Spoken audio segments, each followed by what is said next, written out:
welcome back to Sky's Review Desk. So today we're gonna talk about the triangle speaker again, and this is their signature line, which is the Theta. I think it's called Theta. I don't know. If you guys have been following my YouTube channels, you guys know I already reviewed two of their products. One is the Bora BR03, and the other one is the Comet. So, and today we go one more step up to the signature lines. Pretty much it's just one, I believe it's one level down to their top of the line. So today on the reviews, I'm just gonna quickly dive in to how they sound, because I would say I'm pretty familiar with triangles sound right now, since I already have, this is their third pair of their company's speakers. So first, they are about the same. Their sound signature is pretty much the same, or I would say when you a bit more improvement when you go up from BR03 to Comet, and then to this one Theta. So the first two, the BR03 and the Comet, is all made in China, and this one is their first one. I mean, the top of two lines, they all made in France, and this is their entry levels for made in France, and also it's handcrafted. So I'm just go ahead and goes into the performance and the sound signature on these speakers. So on the Theta, again, as I said, you expect they're having about the same sound signature to their, I would say let's say the closest one, the Comet. Okay, the sound signature is really similar. So you're getting more of some of the Comet was not good at it, or something that they were good at it, and bring it to the better levels.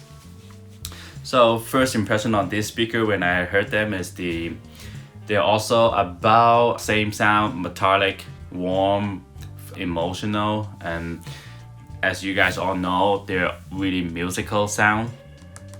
But one thing, if you guys have watched my video on the Comet that I have mentioned, is a little bit thin sound on the about mid-range to mid-highs at those points.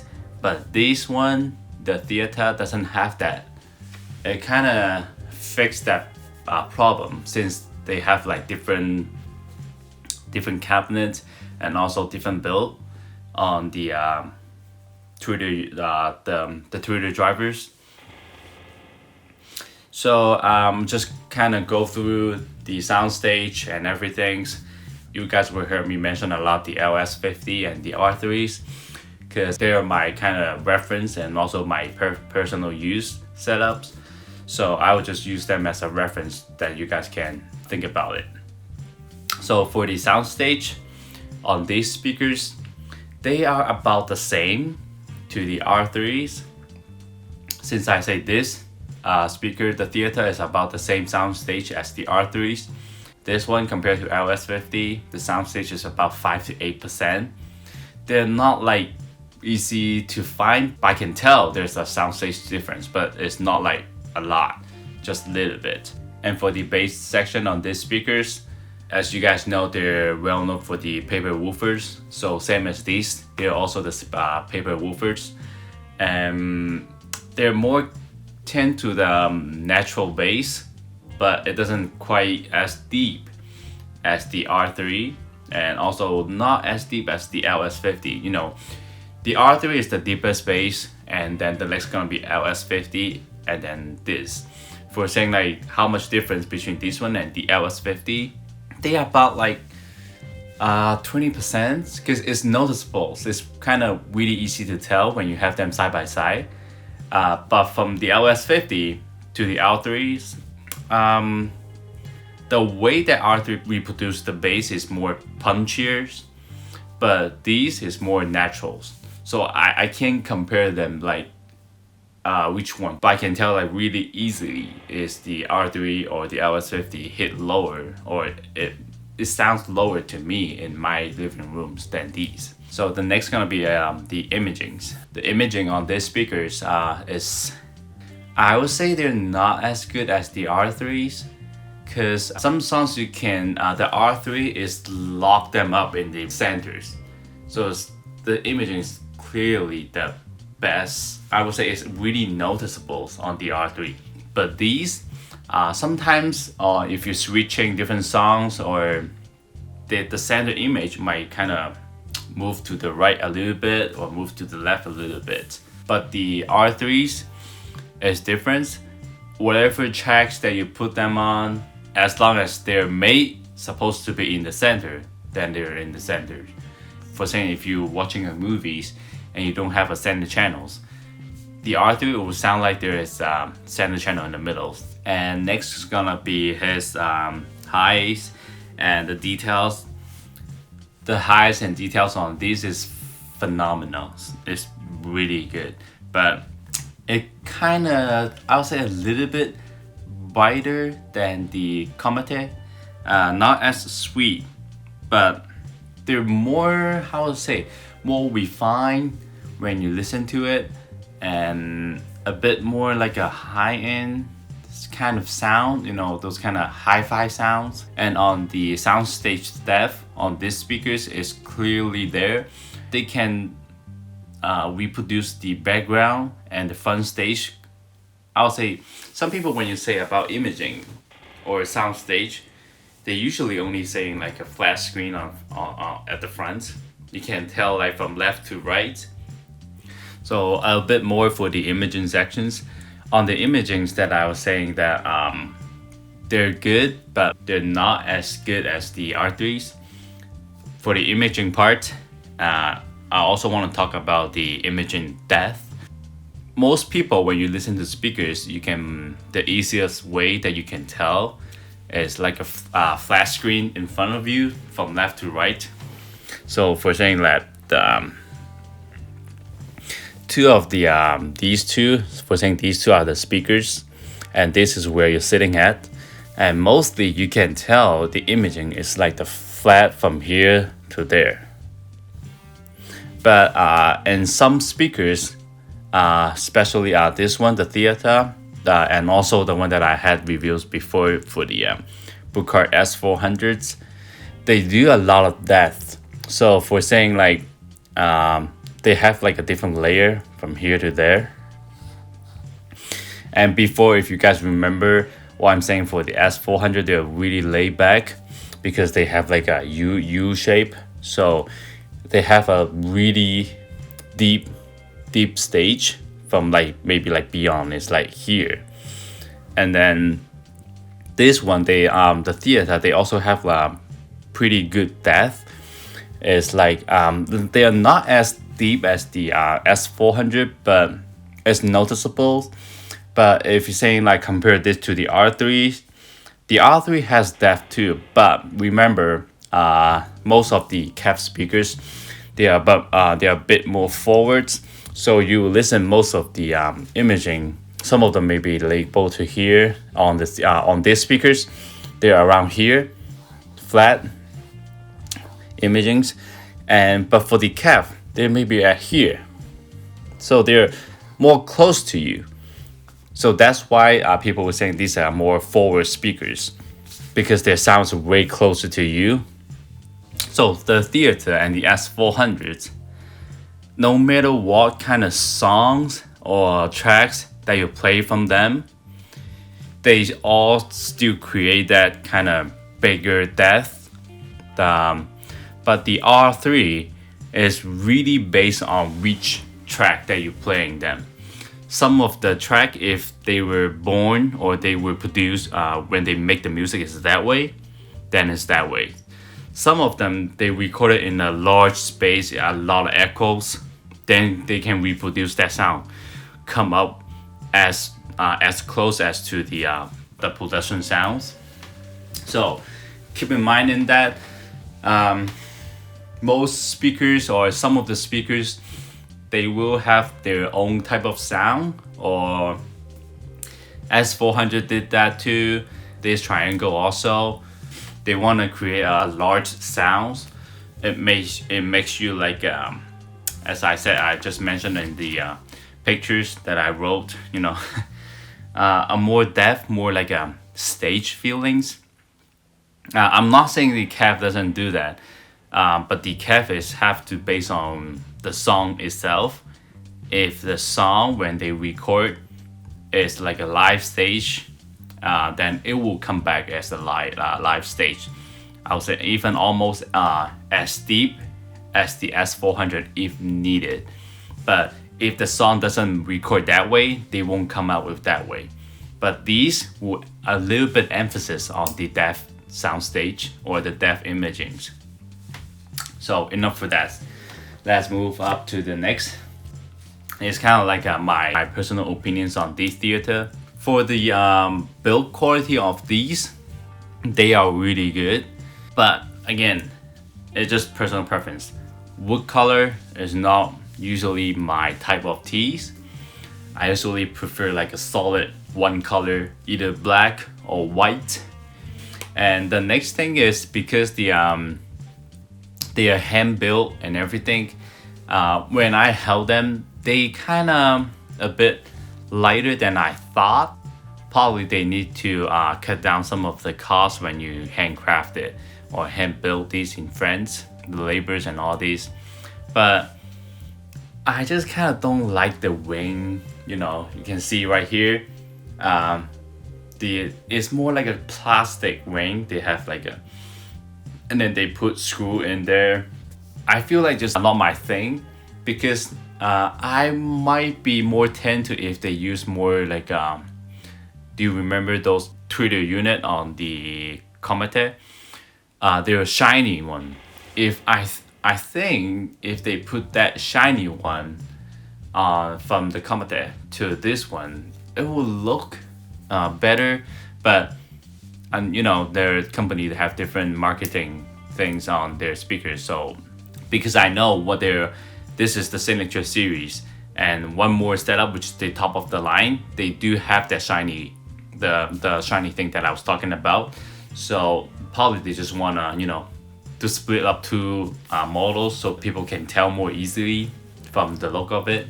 But it's just my preference. And on the back of the binding post, still about the same quality as the Comet. Instead of just 2 binding posts, they have 4 binding posts.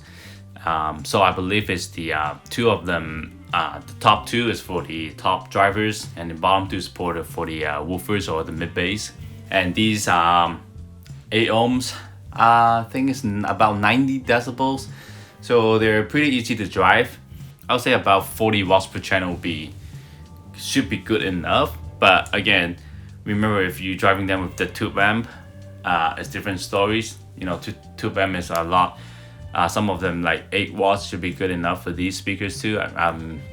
So a lot of people were asking what I use for testing speakers and all these.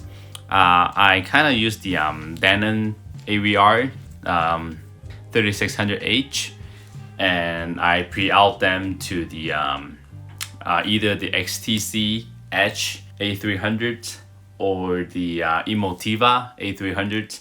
So Emotiva is the Class A B amp, and the EDGE is the Class D. I kind of sometimes when I do testing or when I do reviews, I want to see each of the speakers when they pair with the Class A B amp is what kind of sound, Class D amp is what kind of sound. But personally, I more tend to the sound on the Class A B amps. This is just kind of quick equipment that I'm gonna let you guys know about what kind of equipment that I use for reviewing them. But possibly in the future, maybe in a month or 2, I'll be getting the Hugo H390, the integrated amplifiers.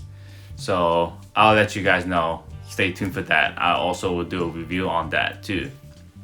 So enough of that. Let's move on back to the speakers. Because I have them in my living room continuously playing different songs or movies. You know, I just usually daily. I found that they're a little bit fatigued to me. If I just sit there listening them for like an hour or about 45 minutes or longer, it will begin have a little bit fatigue. I would say these speakers, I think they're more good for the people when you listen them like lower to mid volumes. If you play them like about above 80, 80 decibels or around 80 decibel. For me, I found it fatigue, probably because of their tweeter drivers. So when you turn the volume down a little bit, about 65 to 70, then it's kind of like a good spot for these speakers, I think, because the instrument, everything is there, it's good enough, really details, but it doesn't kind of like shout at you. But if you turn the volume higher, it begin to have a little bit fatigue for me, if you do a long listening sections. And on these speakers, when I use them for the TV shows, they have a pretty good center image. I would say, again, not as good as the R3, but they have a bit of the depth sound. So they kind of like a laid back sounding, but they doesn't as laid back as S400s, because the laid back on these speakers is different than the S400. S400, when they lay back the sound like a U shape, it doesn't bright and it's really easy to listen to them. But these, when they lay back, is different in a different way, because I would say it's because of the depth of this speaker have. So they can clearly to determine which is the background, which is the front, or the voice or the vocals. So it make it more like a kind of a little bit of laid back sounding, that I would say. So when you use them on the TV, it's kind of less noticeable for the center image or for the dialogue that the character was saying or the speakings. Yeah, so pretty much that will be wrap up the conclusion on these speakers. Because, you know, if you're starting like the triangle sound signature from the beginning, you will like them all, from the R03 to Comete and to this one, the Theta, and even to higher one, because the sound signature is clearly there. Tonality, instrument sound, background instrument, really good at those. Yeah, they just kind of reproduce the real instrument back at you. So if you really like that a lot, you're gonna love it. And that one thing that I want to remind the people with kind of buying, this speaker is kind of tall, because on their dimensions, the tall is about 465 millimeters. You know, it is pretty tall. I usually have my 24-inch speaker stand, and when I place these on the stand, they're way higher. Their tweeter is way higher than my ear. I'll say about how much I will be saying, about 6-inch higher, or about 6-inch to 4-inch. So if you have any speaker stand that's lower, I would prefer that. So I just kind of remind you guys to keep that in mind when you're buying these, trying to see if the speaker, when you mount it on your particularly stand, will match your listening positions. Yeah, that would be one thing to keep it in mind. And you might ask, like, do you recommend these? I would think these are for $4,000, you know, 4300s. And they're the one step lower, which is the Comete. They're about 1400 and 1500s. And the difference between these two, I don't think is that much, unless you're really into the theaters, the look and where they made in, because the Comete is made in China and these are made in France, handcrafted. So that will be the only difference. You know, like some of the CAF, the R3, they're made in China, and they're the highest from made in China. And the next one is the reference, and which is the handmade in UK. So, you know, the price, you know, for the CAF R3 is like 2,000, and then to the reference is like 8,000. It only depends on, you know, you think is it worth it, or do you really like the look of the speakers. But for me, the money you spend from 1,500 to 4,000, I don't see the changes that much, I would say. And if I would recommend, people buy the Comete instead of these. But you know, it's all about the your preference, because you know, you might hear them differently in your room than in my room. So yeah, you know, just keep that in mind if you were thinking about it. Because I also hear they're the top of the line in the Tune HiFi their store. I would say for me, I would either go from Komate all the way to their top of the line and skip the signatures, because that sound is way different than this one. I would say the upgrade is way more worth it. But you know, it depends on if you can go ahead and listen to them in store or in person. You maybe know about what I say, but again, it's all about personal. So on the higher end of the triangles, as you guys might know, they all, I think starting from Komate, they all only carried by some of the dealers or some of the local shops. And these are provided by the local shop in Seattle, which is the Tune HiFi. If you guys watch my commented reviews and the BR03, you guys will already know they have provided me these 3 pair for me to do a reviews on this. So if you guys are interested in buying these, or you want to go listen to them in person, please reach out to Tune HiFi if you're near Seattle, okay? But if you're not in Seattle, you can search around to see online any dealer that's as close to you, so you can go ahead and go to their shop to listen to them by yourself.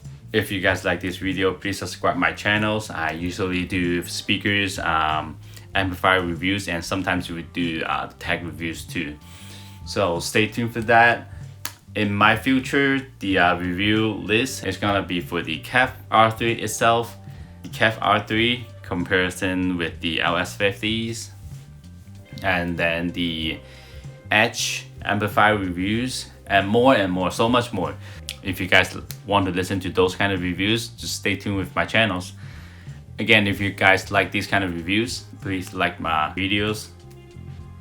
And if you guys have any other products that want me to do reviews on them, please comment down below. And also, if you guys have any questions about that speakers, about the Theta speakers or other speakers, you guys can go ahead and also comment down below.